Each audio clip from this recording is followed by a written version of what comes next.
8 দিন জেলবন্দি ইসকনের সন্ন্যাসী চিন্ময় কৃষ্ণ দাস। আগামীকাল রাষ্ট্রদ্রোহিতার অভিযোগে তার জামিন মামলা শুনানি হবে চট্টগ্রাম আদালতে। জামিন কি পাবেন ইসকনের সন্ন্যাসী? উত্তরের অপেক্ষায় রয়েছে গোটা বিশ্ব। গত সোমবার ইসকনের সন্ন্যাসী চিন্ময় কৃষ্ণ দাসকে গ্রেফতার করে চট্টগ্রাম পুলিশ। এখনো পর্যন্ত বাংলাদেশে গ্রেফতার হয়েছেন 5 জন।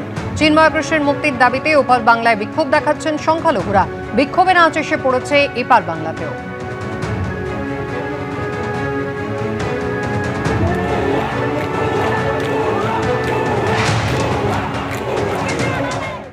চিন্ময় কৃষ্ণ দাসের গ্রেফতারিতে চরম ক্ষোভের আবহে এবার বাংলাদেশে আরো 4 জনকে গ্রেফতার করা হলো। এর ফলে চিন্ময় কৃষ্ণ দাস সহ গ্রেফতারে বেড়ে হলো মোট 5 জন।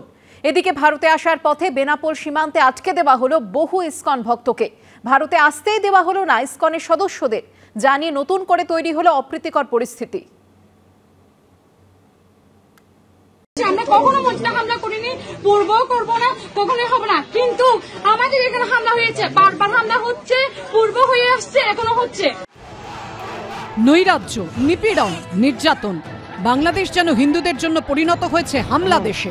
শান্তির নোবেল প্রাপকের দেশে অশান্তিতে রাতে দুচোখের পাতা এক করতে পারছেন না হিন্দুরা। ভরাডুবি হয়েছে মানবাধিকারের। ইসকনের সন্ন্যাসী চিন্ময় কৃষ্ণ দাসকে গ্রেফতারের প্রতিবাদে একই ক্ষোভে ফুঁসছে গোটা বিশ্বের হিন্দুরা। এরই মধ্যে এবার নতুন করে ঘি পড়ল ক্ষোভের আগুনে। নতুন করে গ্রেফতার করা হয়েছে আরো 4 জনকে।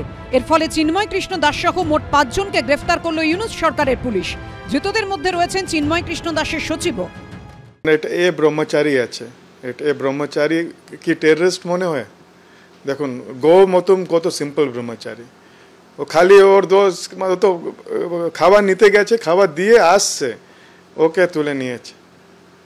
তো বলুন, আমাদের যে ব্রহ্মচারীরা এত সেবা করে, এটাই আমাদের দুঃখ লাগে। 3 জন ব্রহ্মচারীকে গ্রেফতারও করা হয়েছে, 17 জনের অ্যাকাউন্টও ফ্রিজ হয়েছে। শুধুমাত্র একের পর এক ইসকনের সন্ন্যাসীদের গ্রেফতার করাই নয়, ভারতে আসার পথে এবার সীমান্তে আটকে দেওয়া হলো ইসকনের ভক্তদেরও। বেনাপোল সীমান্তে দুদিনে 83 জন ইসকন ভক্তকে আটকে দেওয়া হয়েছে। একদিকে একের পর এক সন্ন্যাসীর গ্রেফতারি, অন্যদিকে হিন্দুদের ওপর লাগাতার হামলার ঘটনায় এদিন বিশ্বব্যাপী প্রার্থনার ডাক দেয় ইসকন। প্রার্থনার মধ্যেই কোথাও যেন মিশে যায় প্রতিবাদও। আমরা চাই বিশ্বের সমস্ত মানবদরদী মানুষ এবং শুভানুধ্যায়ী তারা এ ব্যাপারে গর্জে উঠুন এবং এই অরাজকতার নিরসন হোক। আমরা চাই জাস্টিস। বাংলাদেশের সংবাদপত্র প্রথম আলো সূত্রে খবর, শনিবার রাতে কারওয়ান বাজারের অফিস থেকে বের হতেই হেনস্থার শিকার হতে হয় সাংবাদিক মুন্নি সাহাকে। বাংলাদেশের পোর্টাল 1 টাকার খবরে সাংবাদিককে ঘিরে ধরে হেনস্থা করা হয়। এই দেশকে আপনারা ভারতের অঙ্গরাজ্য বানাবার জন্য যা বরাবর তাই করছেন। অখণ্ড ভারত দেশ, আপনি এদেশের একজন নাগরিক হয়ে আপনি এদেশের ক্ষতি কিভাবে করেন বলেন তো? আমি কিভাবে ক্ষতি করলাম? সাংবাদিক মুন্নি সাহাকে পরিবারের হাতে তুলে দেওয়া হয়েছে বলে দাবি করেছে পুলিশ। এত কিছুর পরেও হিন্দুদের ওপর অত্যাচার মানতে নারাজ মোহাম্মদ ইউনুসের নেতৃত্বে চলা অন্তর্বর্তী সরকার। উল্টে পররাষ্ট্র উপদেষ্টা মোহাম্মদ তৌহিদ হোসেনের দাবি, বিশ্বে বাংলাদেশকে জঙ্গি রাষ্ট্র হিসেবে দেখানোর চেষ্টা চলছে।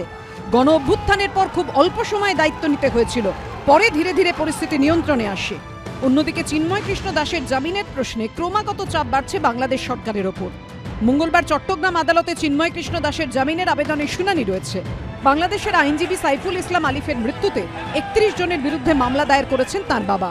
যানবাহনে ভাঙচুর ও হামলার ঘটনায় 116 জনের বিরুদ্ধে মামলা দায়ের করেছেন সাইফুল ইসলামের ভাই খানে আলম। অরিত্রিক ভট্টাচার্য, প্রদ্যোৎ সরকারের রিপোর্ট, এবিপি আনন্দ।